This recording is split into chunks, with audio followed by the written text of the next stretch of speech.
Kitab berkata, tahtamu kepunyaan Allah tetap untuk seterusnya dan selamanya.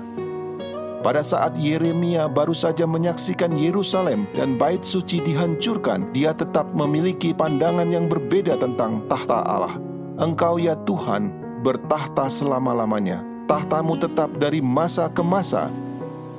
Jadi, apa yang sebenarnya terjadi dengan tabut itu? Yeremia telah diberitahu oleh Tuhan bahwa kota dan bait suci itu akan dihancurkan. Ia telah siap dan begitu juga sahabat-sahabatnya. Hal yang paling alamiah yang harus dilakukan adalah menyembunyikan benda yang suci itu, tabut perjanjian Allah. Nubuatan tentang akhir zaman yang tertulis di Alkitab mungkin dapat memberikan petunjuk kepada kita di mana tabut itu akan muncul kembali, akan terjadi pada hari-hari yang terakhir. Dan mari kita naik ke gunung Tuhan, sebab dari Sion akan keluar pengajaran dan firman Tuhan dari Yerusalem.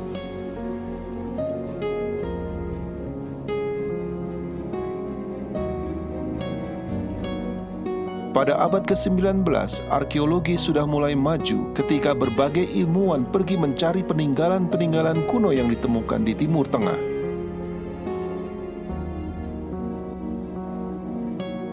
Dari kuburan dan kuil-kuil di Mesir sampai pada catatan sejarah kota-kota yang ada di Mesopotamia dan Palestina, Alkitab sebagai buku sejarah adalah bukti yang dapat dipercaya. Jadi, melalui tulisan-tulisan kuno dari bangsa-bangsa lain, kitab suci semakin diteguhkan.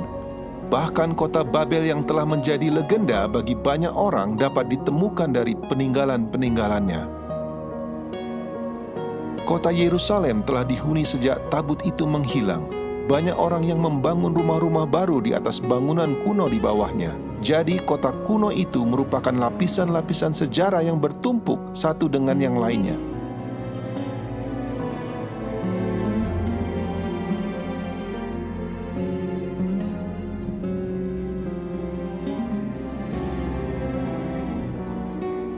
Pada tahun 1854, seorang misionaris, James Barclay, berjalan-jalan di sepanjang tembok tua di Yerusalem dan secara kebetulan memasuki gua utama di bawah kota tua yang penuh terowongan-terowongan dan lubang-lubang. Gua-gua ini sudah ditutup selama berabad-abad dan panjangnya sejauh 5 blok.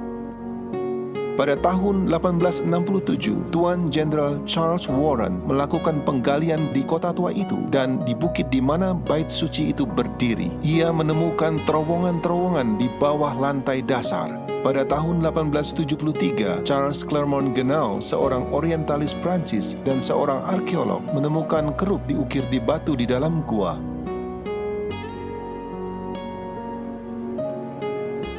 Kerubim biasanya digunakan di zaman kuno untuk menjaga jalan masuk ke kota atau tempat suci.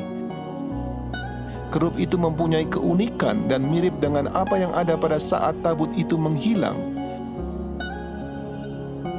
Pada tahun 1882, Jenderal Gordon, seorang perwira yang dihormati, melakukan perjalanan ke Timur Tengah dan pada saat berjalan-jalan di Yerusalem, ia merasa yakin bahwa tempat yang biasa disebut Golgota bukanlah lokasi yang benar. Di bagian utara dari bukit bait suci yang terpotong itu kelihatannya jauh lebih sesuai dengan gambaran dari Alkitab dan tata letak kota kuno itu. Dia mulai melakukan penggalian di sana, tetapi dia harus pergi untuk membantu konflik di Sudan, di mana dia meninggal dan tidak sempat menyelesaikan pekerjaannya.